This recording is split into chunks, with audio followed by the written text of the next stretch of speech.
What's going on, everybody? Welcome back to the channel. Today, you're going to be talking a little corners. We went over the safety free agent class yesterday. A lot of good names in that video. Today, I'm going to talk about some cornerbacks. The Steelers are definitely going to be in the market for one or more of those guys. So, we're going to break down three of my favorite fits for the Steelers defense here in a minute. I'll go through all of those players individually, what they're good at, what they struggle with, as well as some contract projections.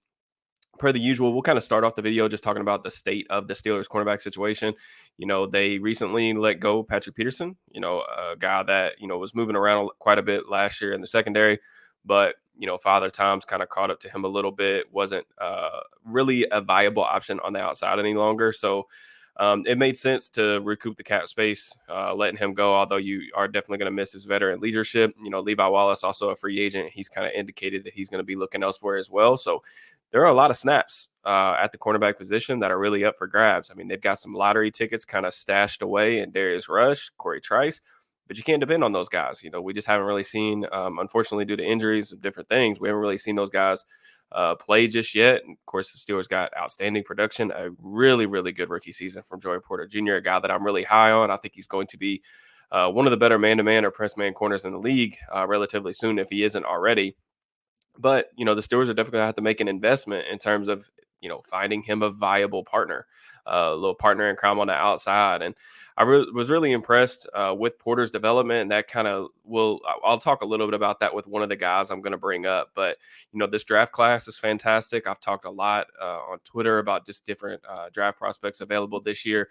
Several guys that I would take in the first round. There's even one or two that I would consider trading up for.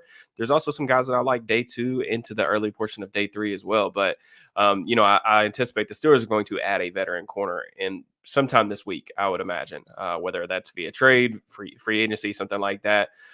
Just because I think that they're going to want some experience on the outside, with Porter just heading into his sophomore season. And I still think they're going to draft one as well. But you just don't want to go into the NFL draft and have to pigeonhole yourself into, okay, well, we have to take a corner at 20 or we have to take a corner in the first two rounds because we don't have somebody we trust on the outside to start. So a lot of names we can go over. It's a really loaded class. In the secondary, I will admit that I'm higher on the safety class than I am on the corners, but there are still some guys that I'm actually pretty a big fan of. So just before we get started going into these guys individually, y'all know the drill. Just please make sure you like the video, subscribe, drop me a comment on what you guys think of the class, free agency, all that stuff. Let's get started. First name we got to talk about, Sneed. I know a lot of you guys have been asking me about him on Twitter. I've written about him for Steelers Now, full free agent profile. Should the Steelers sign him, what you would get, streaks, weaknesses, all that stuff. So y'all can check out a very detailed Sneed write up if that's more of your flavor instead of the video version. But this is a really, really good player, man. He's 27 years old. He's 6 foot, 192 pounds. He played 1,100 snaps on the outside in 2023. Previous years, but the Chiefs drafted Trent McDuffie, so he's kind of moved into that slot role for them. But in previous years, he was pretty much 50-50 slot and outside. So this is a guy who traveled with a lot of the best receivers that the Chiefs faced over the past season or two, and more than held his own. 12 pass breakups, 2 picks. 12.7 missed tackle rate. So that's about average to below average in that regard. Just my really brief synopsis of his game. Very confident, fast press corner, mixes up technique at the line of scrimmage, incredibly light feet and superb change of direction ability. Very competitive at the catch point. You see that frequently. He's always around the ball. This dude he's an absolute pest. And even though he doesn't have the longest of arms, he uses his length extremely well, focuses on playing through the receiver's hands. Very smart in zone, played a lot of like Tampa 2, some coverages in the back end. He's well equipped to handle those things. Very physical versus screens on the perimeter. This is a guy who is a willing tackler and, doesn't allow guys to just drag him for additional yards after contact. Downside, just have to be aware. It's kind of like the conversation with Joey Porter Jr. Penalties, a lot of them. That was really one of the biggest negatives that I came away when I studied him a little over a month ago. He's, because of his physical nature, he's just grabby. And that's the really big downside with his game. I will say that, it is notable that, this is a guy who was asked to follow around, the Devontae Adams of the world. So inside the slot on the outside, and he held his own. He played Stephon Diggs really well last season. It's just a matter of, I mean, he had 18 penalties last season, by far the most in the league in the secondary. So, I mean, you're just going to probably have to live with that at this stage of his career. But other than that, a lot of really good tape. Like I said, really, really competitive, really sticky in coverage. Before the Chiefs placed the franchise tag on him. So he currently is on a 1 year, I think like 19-ish million dollar deal. Uh, Kansas City just re-signed Chris Jones to a massive contract. I think the writing was already probably on the wall that Sneed was going to get dealt. Usually, if a player gets franchise tagged, and then in the same tweet, all the media members are talking about how the Chiefs are potentially open to trading him for a day two pick, something like that. That just means that the expectation is that he's not actually going to be there next season, and I would be really surprised if he was at this point. Just with some of the other cap decisions that the Chiefs have made, they had to prioritize one guy over the other, and I'm not saying they made the wrong decision, but I think Snead's going to have several suitors. I think Detroit's obviously going to be in the mix. They need a cornerback. The Steelers need a cornerback. Our own Steelers now beat writer Nick Faribault already reported at the NFL Combine that the Steelers had checked in on Snead, his availability. So we will see. I do think that there will be some interest there. The obvious other talking point here is, you're going to have to give up a second, maybe a third round pick, something in that range for a player that you're also going to have to extend and give a big contract to. Prior to getting the salary cap figures, I think PFF had said that they were projecting him around 3 years, 17 million, but that was before, the cap number came in higher than what a lot of people were anticipating. So if I was to guess, like 3 years, maybe 60 million, like 20 million a year is probably the peak for that. Jalen Johnson came in right under 20. I think Snead may get a little bit less term because he's a year or two older than Johnson is, but he's one of the big fish. I mean, he is one of the best players on the market. I guess technically not on the market because he's franchise tag, but he's one of the best players available. And if you're talking about a schematic fit, he's a press corner, extremely comfortable in man coverage. This is a guy who has the ability to just take away complete sides of the field, take receivers completely out of the game. I mean, adding him with a guy like Joey Porter Jr., who did that to a lot of receivers last season, could make this one of the best cornerback tandems and one of the best defenses in the NFL. Obviously, the significance of that is, they're already spending a lot of money on a lot of highly paid players on defense. Watt, Fitzpatrick, Hayward, Highsmith, guys like that.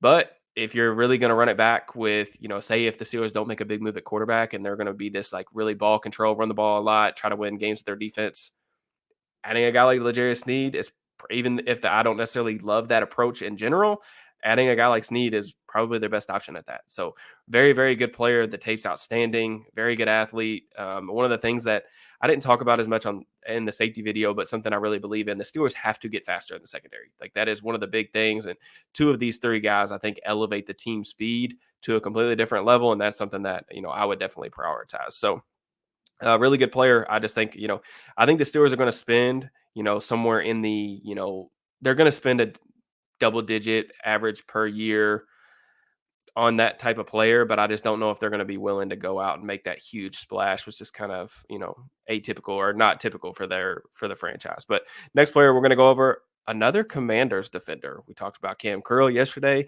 This is someone that I wasn't really considering until I watched the Cam Curl film over the last 48 hours. I know he's a free agent. Kendall Fuller has always been a guy who Pro Football Focus loves him. Everyone who covers the Bucks the Commanders, absolutely has great things to say about this player. Incredibly steady, really solid. He's spent most of his career in Washington, but did have a small stint in Kansas City as well. He's just been incredibly consistent. I mean, when you check out the numbers, they're just every single season this dude's producing. He's 29 years old, or just turned 29 years old. He's 5'11", 187 pounds. Had 1,000 snaps 3 seasons in a row. Really outside. He's been an outside corner in his second stint in Washington. But before that, he played some slot and also has a little bit of like safety or downbacker experience as well, from my understanding. In 2023, 5 pass breakups, 2 interceptions, and a 5% missed tackle rate. 5% is incredibly low. Very, very good numbers.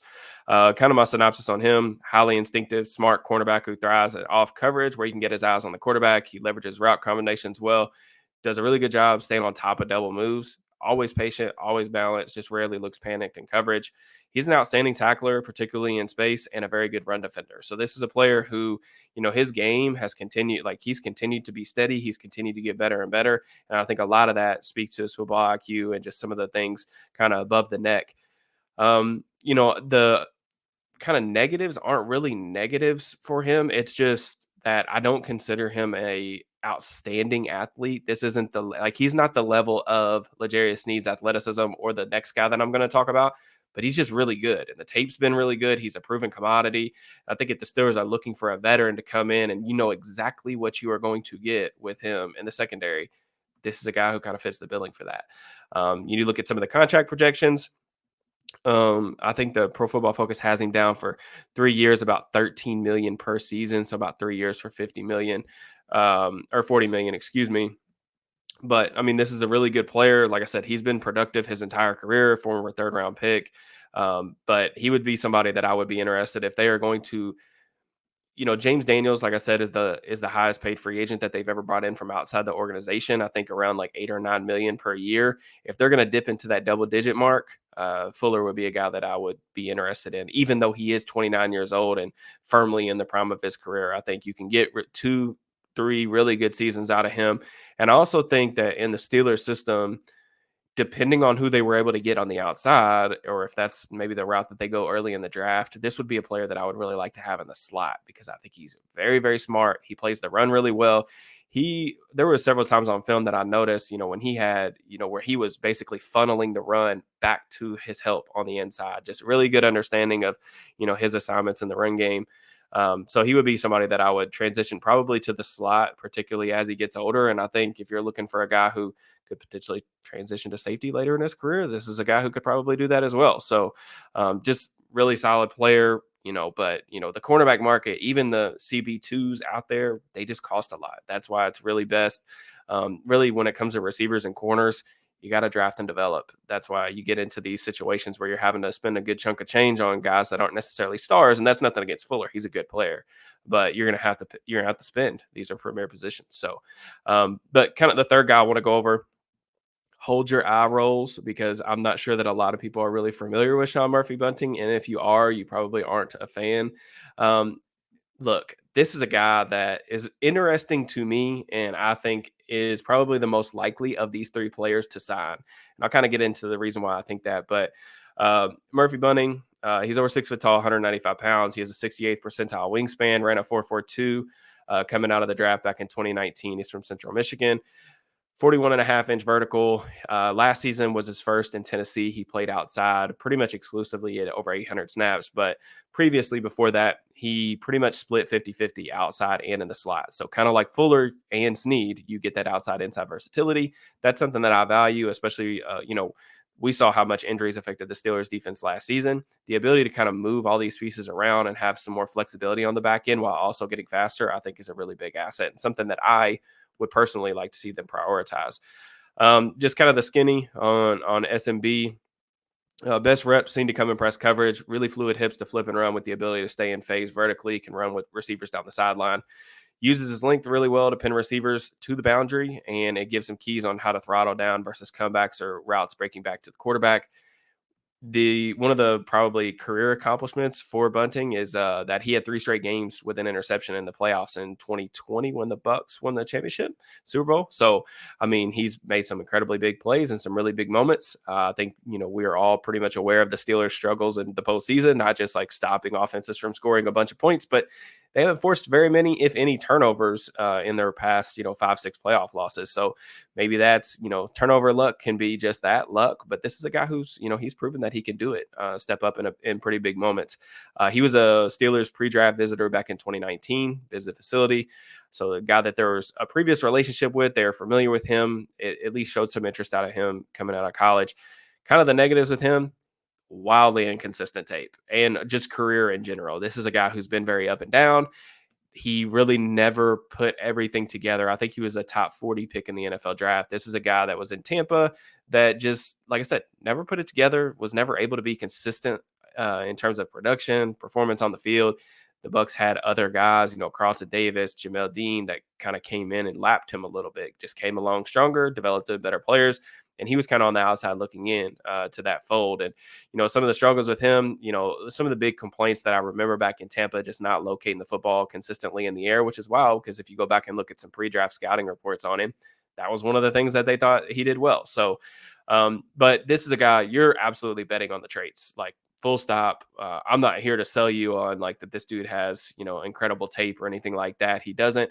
I did look at about a game and a half from last year, and there were some really nice moments against the Chargers of him matching up with some good receivers, Mike Williams, Keenan Allen. But I just don't. I don't know what you can really hang your hat on in terms of the tape because it's not consistent enough. But you bet on a guy that's a really good athlete, explosive, he can run, and he also just fits kind of the Steelers archetype of what they're really looking for on the boundary. If you think of guys they've showed a lot of interest in over the last 2 years or so, they're long, they can play and press, and they can run, and they're comfortable in man coverage. Bunting really fits all of those four things, and there's a previous relationship in terms of them showing a little bit of interest coming out of college. So again, this would be a guy that you're not bringing him in to necessarily say, okay, this is for sure the running mate for Joey Porter Jr. on the outside, or this is for sure going to be the slot corner this year when we're in passing situations. This is a guy you're just taking a flyer on because Pro Football Focus has him down for a 1-year contract for about $4 million. You're just taking a flyer on, see how well he plays in the preseason, see how well, he adapts to the defense over the summer. And then even if you are strictly counting on this dude for depth, say Corey Trice or Darius Rush or somebody like that has a really good camp, really good preseason. This dude's not such a significant investment that you just can't put him on the bench or can't reduce his playing time over the course of the season. So this, Murphy Bunting is a guy like you would still need to either add a high draft pick or add someone else in free agency in terms of a starter level player. But he would be a guy that I would have interest in just taking a flyer on and just betting on those traits and seeing if they can coach him up to get the most out of him because he's never played in this type of system that I think would allow him to just play at the line of scrimmage, really do what he does best and play in man coverage. But we'll see what happens. I think that's just kind of a dart throw that I'm really interested in, but something that I could absolutely see happening. So appreciate you guys watching the video. Again, just like, subscribe, make sure you turn notifications on. This is going to be a wild week, man. This is the most time that I've ever spent doing free agent work, both for Steelers Now and for the YouTube channel. So given I have more familiarity with a lot of these players than I really ever have beyond just watching an insane amount of football and tape over the course of the season, I'm excited to see how things play out. The Steelers have a decent amount of cap space, about $28 million to work with right now, pending some other things that they have available to them in terms of creating more space. So it's going to be a fun week. I'm excited. We're probably going to see a quarterback signing, going to see a couple secondary guys, I think, signed relatively early. But, again, just make sure you watch all the other videos if you guys want to see like some other fits that I like in particular. Over the course of the week, when guys start to sign, because I do think we'll see several signings this week, my plan is to have some type of thoughts, analysis, maybe film room stuff if there's enough interest in these guys to put them up on the channel. But I'll also have a ton of thoughts and written work over on SteelersNow.com. So make sure that you guys check out my work over there as well. As always, I appreciate y'all. Enjoy the rest.